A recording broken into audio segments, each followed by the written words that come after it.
एका गावात एक बाई आपल्या छोट्या मुलाबरोबर एका छोट्या झोपडीत राहत होती. आपल्या मुलाला काही कमी पडू नये म्हणून दिवसरात्र एक करून ती काम करत असे. पण त्या छोट्या मुलाला मात्र आपली आई अजिबात आवडत नाही. तो तिचा तिरस्कार करत असतो, कारण तिला एक डोळा नसल्यामुळे ती बेसूर दिसत असे. आईला तो शाळेतही येऊ देत नसतो. एकदा एका कार्यक्रमासाठी आईला शाळेत जावे लागते. पण तिला बघून कुठे तोंड लपवावे हे मुलाला कळत नाही. रागाचा एक कटाक्ष टाकून तो तिथून पळून जातो. घरी आल्यावर तो आईला प्रचंड बोलतो. कशाला आली होती शाळेत? आता माझे मित्र मला चिडवतील. मी उद्या शाळेत कसा जाऊ? तुला एक डोळा का नाही? मला तू अजिबात आवडत नाहीस, वगैरे वगैरे. आई काहीही बोलत नाही. आपण आईला खूप बोललोय याचे मुलाला काही वाटत नाही. रागाने तो नुसता धुमसत असतो. आईशी काही न बोलता जेवतो आणि झोपतो. रात्री कधीतरी त्याला जाग येते, तर आपल्या मुलाची झोपमोड होऊ नये अशा दबक्या आवाजात त्याची आई रडत असते. पण त्याचेही त्याला काही वाटत नाही. एका डोळ्याच्या आपल्या आईचा त्याला अधिकच तिरस्कार वाटायला लागतो. त्या क्षणी तो निर्णय घेतो. शिकून खूप मोठे व्हायचे आणि इथून बाहेर पडायचे. त्याप्रमाणे तो खूप अभ्यास करतो. उच्च शिक्षणासाठी मोठ्या शहरात येतो. नामवंत विद्यापीठातून पदवी मिळवतो. मोठ्या कंपनीत मोठ्या हुद्द्यावर काम करू लागतो. एका सुंदर मुलीशी त्याचे लग्न होते. त्याला एक मुलगा एक मुलगी होते. आता त्याचे कुटुंब पूर्ण होते, कारण हे सुंदर चित्र बिघडवणारी एका डोळ्याची त्याची आई तिथे नसते. तो तिला जवळजवळ विसरून गेलेला असतो. अतिशय सुखात असतो.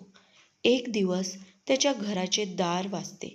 दारात एका माणसाबरोबर त्याची तीच एक डोळ्याची आई उभी असते. तिला बघून त्याची मुलगी घाबरून आत पळून जाते. तो आधी चक्रावतो आणि मग स्वतःला सावरून तिला म्हणतो, कोण आहेस तू? इथे का आलीस? बघ माझी मुलगी तुला घाबरली. मी बहुतेक चुकीच्या पत्त्यावर आले, असे काहीसे पुटपुटत आई निघून जाते.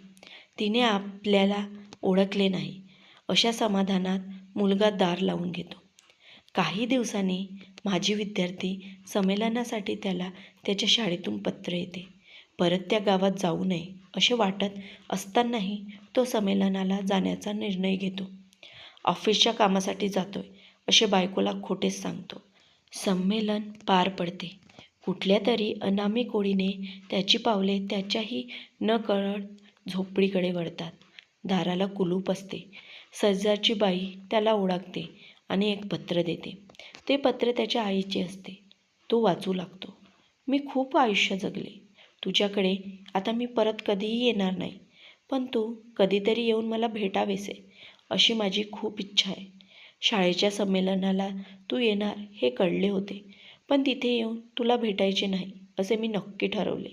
कारण मला माहीत आहे एका डोळ्याची ही तुझी आई तुला आवडत नाही. मला एकच डोळा का, असेही तू मला एकदा विचारले होतेस. तेव्हा तू खूपच लहान होतास म्हणून मी काही उत्तर दिले नाही. पण आज सांगते, बाळा, तू लहान असताना एक अपघात झाला. त्या अपघातात तू तुझा एक डोळा गमावलास. एका डोळ्याने तू संपूर्ण आयुष्य कसे जगणार या विचाराने मी हैराण झाले आणि माझा एक डोळा तुला दिला. मला तुझा खूप अभिमान आहे. तू मला जे बोललास किंवा माझ्याशी जसा वागलास त्यासाठी मी तुझ्यावर अजिबात रागवलेले नाही. तुझे माझ्यावर खूप प्रेम आहे असाच विचार मी करते. कधीकाळी माझ्या भोवतीभोवती खेळणारा तू मला नेहमी आठवतोस. पत्र वाचून मुलगा ढसाढसा रडू लागला. जी व्यक्ती केवळ त्याच्यासाठी जगली, स्वतःचा सर्वात महत्त्वाचा अवयव जिनं त्याला सहजपणे देऊन टाकला, तिच्याशी आपण किती निर्दयीपणे वागलो, त्याला प्रचंड पश्चाताप होत झाला. तो आईला मोठ्या मोठ्याने हाका मारू लागला. पण आता त्याचा काय उपयोग होता, कारण आता त्याची आई हे जग सोडून गेली होती. त्या गोष्टीचा त्याला खूप पश्चाताप वाटत होता.